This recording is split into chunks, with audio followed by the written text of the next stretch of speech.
Alain, quand vous, Alain Dano, vous vous entendez silotage, en médecine silotée, ou bien patient saucissonné, ou bien chacun dans son couloir, ou voilà comment, c'est pour telle spécialité, voilà.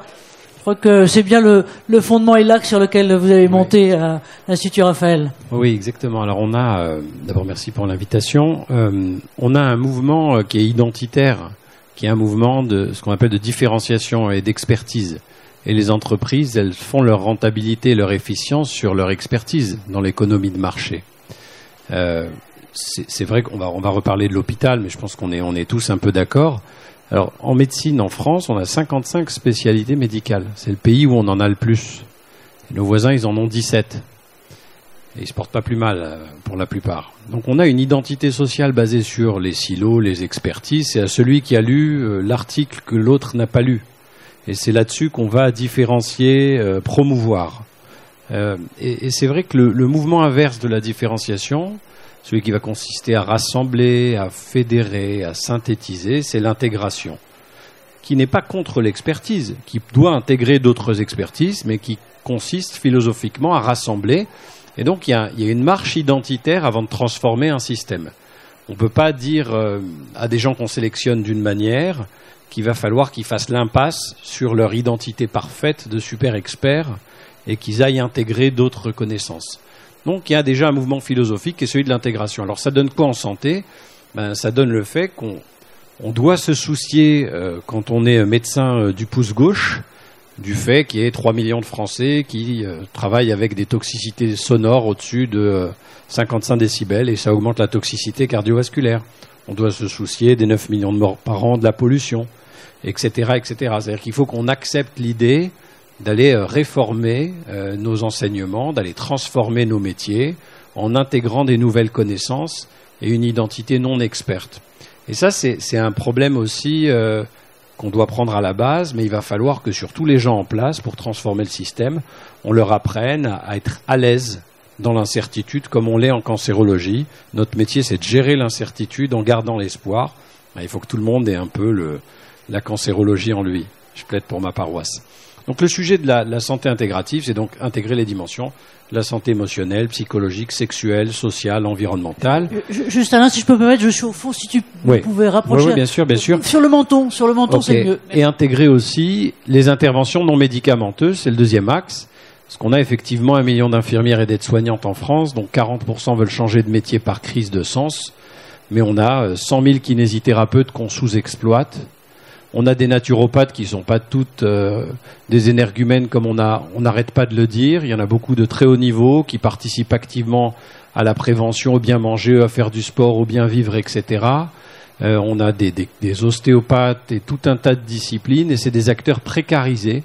Et l'idée, c'est d'arriver à intégrer les interventions non médicamenteuses, avoir une recherche dans ces interventions non médicamenteuses, tout comme on intègre les dimensions de la santé. Alors ça veut dire qu'en fait, en entreprise, il faut aussi qu'on soit décomplexé de faire de la santé. Tout comme il faut qu'on ne considère pas que la santé, c'est l'hôpital. L'hôpital doit faire un effort vers la santé. L'hôpital, c'est un lieu aussi très technique où règne la quantité, où on gère de la maladie plutôt que des patients, même si on a tendance à vouloir le réformer. C'est pas un sanctuaire de la santé, ça pourrait le devenir, comme ça pourrait devenir autre chose. D'ailleurs, qu'est-ce qu'on va faire de nos 3000 hôpitaux ? C'est un vrai sujet. Est-ce que la santé doit se faire forcément à l'hôpital ? C'est un vrai sujet. En tout cas, il ne faut pas que la santé soit préemptée par les médecins ou par les hôpitaux. Donc cette santé intégrative, c'est un mouvement qui va, avant de nécessiter des ressources matérielles, qui va nécessiter qu'on pense différemment notre approche à la connaissance, notre approche à l'autre et notre rapport à la santé. Alors, puisque vous m'avez demandé de parler rapidement de l'Institut Raphaël l'ange de la guérison, moi c'est vrai que je m'occupe d'un centre de cancérologie et de radiothérapie qui traite 4000 nouveaux patients par an, qui est dans l'ouest de Paris, et qui a une grande spécificité en radiothérapie guidée par les robots. Voilà, alors ça m'amuse beaucoup à moi, je suis pas sûr que ça amuse tout le monde, mais en tout cas mon expertise, c'est pas celle dont j'ai envie de parler aujourd'hui. Parce que finalement, ce qu'on fait, nous, c'est qu'on traite des patients. Et les patients, on les traite en tant que médecins pour prévenir, soulager, traiter les maladies, leurs blessures, leurs infirmités. C'est-à-dire qu'avec un mot, on peut tuer un patient. Même avec un mot non prononcé, on peut tuer un patient, avant une erreur médicamenteuse. Donc on a remarqué qu'il y avait un décalage entre l'attente de nos patients et l'offre. Donc nous, on a monté cet institut sur 10 étages aux portes de Paris, où on ne voulait pas qu'il y ait d'exclus. Donc on l'a monté comme une entreprise sociale et solidaire en 2018. Et on va co-construire avec chaque patient des parcours d'accompagnement coordonnés qui vont être orientés vers la nutrition, les émotions, l'activité physique, le bien-être et le retour à l'emploi. Vous savez qu'une personne sur 3 quitte ou perd son travail dans les 2 ans après le diagnostic. Et c'est vrai que souvent, par mésestime de soi ou difficulté de retrouver des équilibres de vie, on casse des lignes de vie. Et donc cette santé sociale, c'est fondamental. Elle va autant passer par des prises en charge, je digresse, d'onco-esthétique, que du conseil en images, que d'un meilleur rapport avec la philosophie du travail. Donc aujourd'hui, on évalue les soins, on les offre gratuitement, on les évalue. On a offert 64 000 soins à 4 000 nouveaux patients. Et on a montré qu'on diminuait de 60% le taux de dépression sans médicaments. On diminuait le sentiment d'isolement chez des gens qui étaient pourtant très entourés. On diminue les troubles du transit chez des gens qui n'arrivent même pas à tenir une réunion. C'est très handicapant. Et avec des traitements qu'on donne de plus en plus et qui donnent beaucoup d'effets secondaires. On diminue les troubles du sommeil. Dans cette salle, on a 30% des gens qui ont des troubles du sommeil. On est monté jusqu'à 70%. Donc insomnie, troubles d'endormissement, réveil nocturne, apnée du sommeil, ce qui donne tout un tas de problèmes au travail, dans les familles ou en général. Et on les diminue avec des programmes comme associant yoga, méditation, naturopathie, etc. Donc l'idée, c'est de réhabiliter chacun, retrouver des équilibres de vie, compenser des déséquilibres en ayant une approche santé globale. Avec des nouveaux métiers qui peuvent être exercés par des infirmières ou d'autres professionnels, qui sont des métiers de la coordination de parcours, parce que c'est un métier d'arriver à écouter, créer du lien, mobiliser les ressources intérieures, fixer des objectifs, il faut des compétences, il faut des connaissances, suivre des patients, interagir avec tous les professionnels, évaluer si on a rempli nos objectifs, arriver à piloter une relation dans la durée, c'est un tutorat de résilience.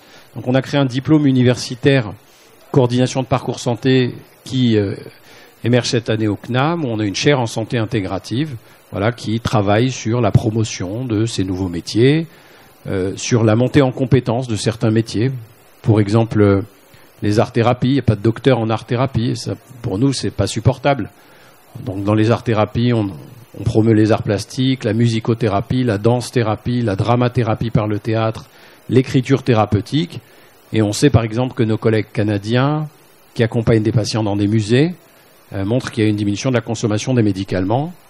Et c'est vrai que arriver à promouvoir la santé culturelle lorsqu'on a des patients en quête de sens ou de transformation ou qui ont besoin d'un accompagnement à la résilience, c'est fondamental.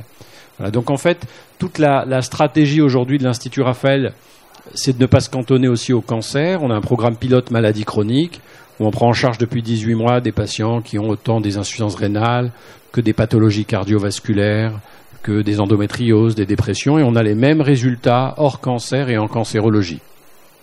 Le deuxième axe de travail, c'est qu'on ouvre un centre de prévention santé après 2 programmes pilotes qui ont très bien marché.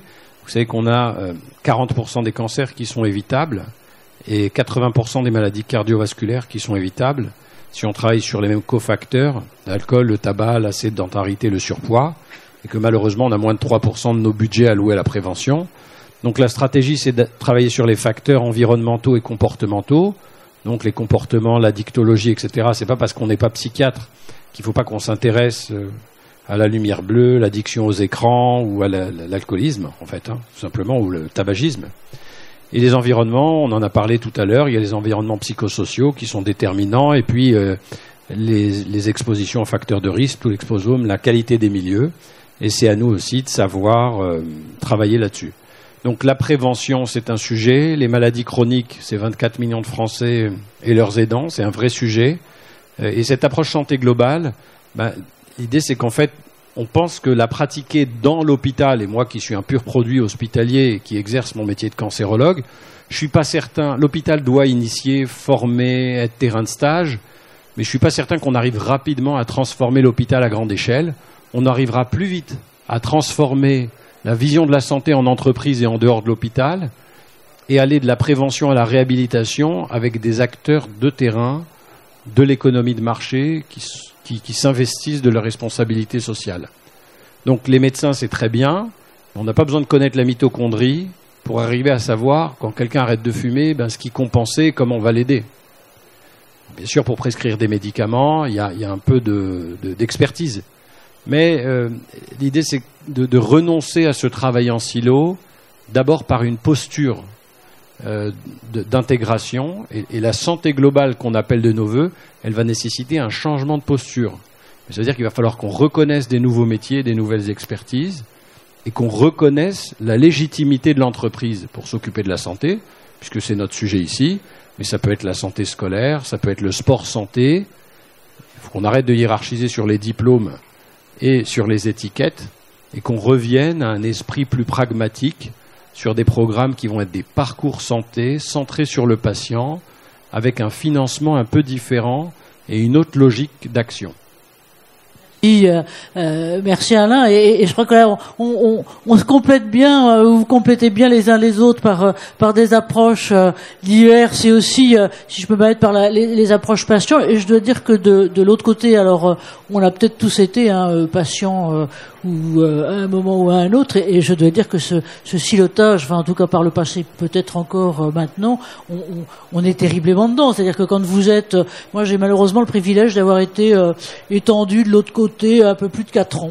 Donc pas en continu, mais globalement par bout. Donc ça donne une certaine expérience finalement de ce qu'est l'expérience patient de ce côté-là. Et c'est vrai que cette approche, c'est voilà, c'est l'ostéite du 16, c'est tel type de personne. Et c'est vrai que c'est très très problématique. Alors peut-être un peu vos réactions à vous tous et vos réactions les uns sur les autres, parce qu'on est parti effectivement des datas et des datas globales et des data qui doivent driver aussi les choses. Alors ça c'est une autre de nos marottes ce que vous avez dit très très fortement, c'est les deux côtés de l'expérience patient, expérience soignant, et puis l'expérience famille.